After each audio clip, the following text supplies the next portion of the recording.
நம்ம வாழைப்பூ சில்லி எப்படி செய்கிறதுன்னு பார்க்க போகிறோம். இந்த வாழைப்பூ சில்லி கொஞ்சம் கூட துவர்ப்பு சுவையே இல்லாமல் அருமையான டேஸ்ட்டோட எப்படி செய்கிறதுன்னு தான் பார்க்க போகிறோம். வெளியில் மொறு மொறுனும் உள்ளுக்குள்ளே நல்லா வாழைப்பூ டேஸ்ட்டோட ரொம்பவே சூப்பராக இருக்கும். ஹலோ ஃப்ரெண்ட்ஸ், வெல்கம் டு சமையல் டிலேட். வீடியோக்குள்ளே போகிறதுக்கு முன்னால் நீங்கள் இன்னும் சமையல் டிலேட் சேனலை சப்ஸ்கிரைப் பண்ணலைன்னா மறக்காமல் சப்ஸ்கிரைப் பண்ணுங்கள். ஃபஸ்ட்டு இந்த வாழைப்பூ சில்லிக்காக இந்த மாதிரி ஒரு வாழைப்பூ எடுத்துக்கோங்க. இப்போ இந்த வாழைப்பூவை எப்படி க்ளீன் பண்ணுறதுன்னு பார்க்கலாம். மேலே உள்ள தோலை நீக்கிட்டு இந்த மாதிரி வாழைப்பூவெல்லாம் நீங்கள் ஆஞ்சி எடுத்து வச்சுக்கோங்க. இப்போ மேலே உள்ள இந்த வாழைப்பூவில் பெரிய பூவாக இருக்கிற பகுதியை மட்டுமே நீங்கள் வாழைப்பூ சில்லிக்கு பயன்படுத்திக்கோங்க. இப்போ வாழைப்பூவை இந்த மாதிரி நீங்கள் ஆஞ்சி எடுத்து வச்சுக்கிட்டு இதுக்கப்புறம் இந்த வாழைப்பூவில் உள்ள இந்த மாதிரி நரம்பையும் இந்த தோல் பகுதியும் நீங்கள் நீக்கிடுங்க. இந்த ரெண்டு பகுதியும் நீங்கள் நீக்கும் போது உங்களுக்கு வாழைப்பூவில் துவர்ப்பு சுவை கொஞ்சம் கூட இருக்காது. இந்த மாதிரி நீங்கள் எல்லா வாழைப்பூவும் ரெடி பண்ணி எடுத்து வச்சுக்கோங்க. எப்போதுமே வாழைப்பூ இந்த மாதிரி நீங்கள் க்ளீன் பண்ணதும் உடனே தண்ணியில் போட்டு வச்சுருங்க, இல்லைன்னா உங்களுக்கு வாழைப்பூவோட கலர் மாறிடும். இப்போ இந்த வாழைப்பூவை தண்ணியில் போட்டு வைக்கிறதுக்காக ஒரு அகலமான பாத்திரத்தில் கொஞ்சமாக தண்ணி சேர்த்துட்டு க்ளீன் பண்ணி வச்சுருக்க வாழைப்பூவை சேர்த்துருங்க.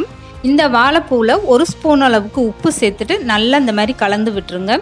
இந்த மாதிரி நீங்கள் வாழைப்பூவை நல்லா க்ளீன் பண்ணிவிட்டு அதுக்கப்புறம் தண்ணியிலேருந்து நல்லா பிழிஞ்சு எடுத்துக்கோங்க. இப்படி செய்யும்போது வாழைப்பூவில் உங்களுக்கு சீக்கிரமாகவே கலர் மாறாது. அதே நேரம் இந்த வாழைப்பூ கொஞ்சம் கூட துவர்க்காமே இருக்கும். அதனால இந்த மாதிரி வாழைப்பூவை நல்லா உப்பு போட்டு க்ளீன் பண்ணி எடுத்து வச்சுக்கோங்க.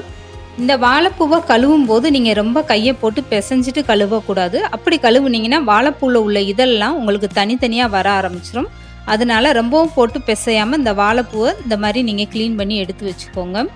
இப்போ வேறு ஒரு அகலமான பாத்திரத்தில் அரை கப் அளவுக்கு கடலை மாவு சேர்த்துக்கோங்க. 1/4 கப் அளவுக்கு கார்ன்ஃப்ளவர் சேர்த்துக்கோங்க. இது கூடவே 2 ஸ்பூன் அளவுக்கு பச்சரிசி மாவு சேர்த்துக்கோங்க. இந்த வாழைப்பூ சில்லியில் நீங்கள் பச்சரிசி மாவு சேர்த்து செய்யும்போது நல்லா கிறிஸ்பியாக கிடைக்கும். அதுக்காக தான் பச்சரிசி மாவு 2 ஸ்பூன் சேர்த்துக்கோங்க. 1 ஸ்பூன் அளவுக்கு இஞ்சி பூண்டு பேஸ்ட்டும் 1/2 ஸ்பூன் அளவுக்கு காஷ்மீரி சில்லி பவுடர் சேர்த்துக்கோங்க. இது கூடவே 1 ஸ்பூன் அளவுக்கு கறி மசாலா தூள் சேர்த்துக்கோங்க. 1/2 ஸ்பூன் அளவுக்கு மிளகுத்தூள் சேர்த்துக்கோங்க.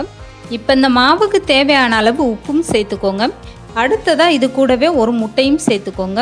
இப்போ இந்த வாழைப்பூ சில்லிக்காக அரை எலும்பிச்சை சாறு சேர்த்துக்கோங்க. இந்த எலும்பிச்சை சாறு சேர்க்கும் போது உங்களுக்கு சில்லி சாப்பிடல நல்ல ஒரு புளிப்பு சுவையோட ரொம்பவே சூப்பராக இருக்கும்.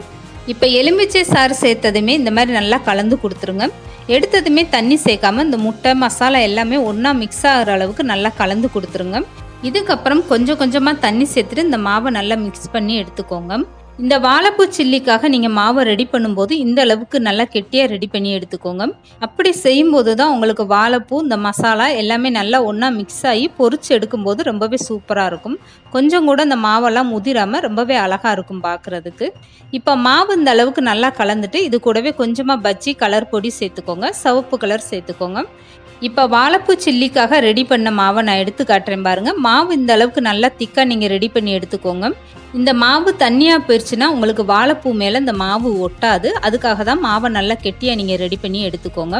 இதுக்கப்புறம் க்ளீன் பண்ணி வச்சுருக்க இந்த வாழைப்பூவை நல்லா தண்ணி இல்லாமல் பிழிஞ்சிட்டு அதுக்கப்புறமா நீங்கள் இந்த மாவோட ஒன்றா சேர்த்துக்கோங்க.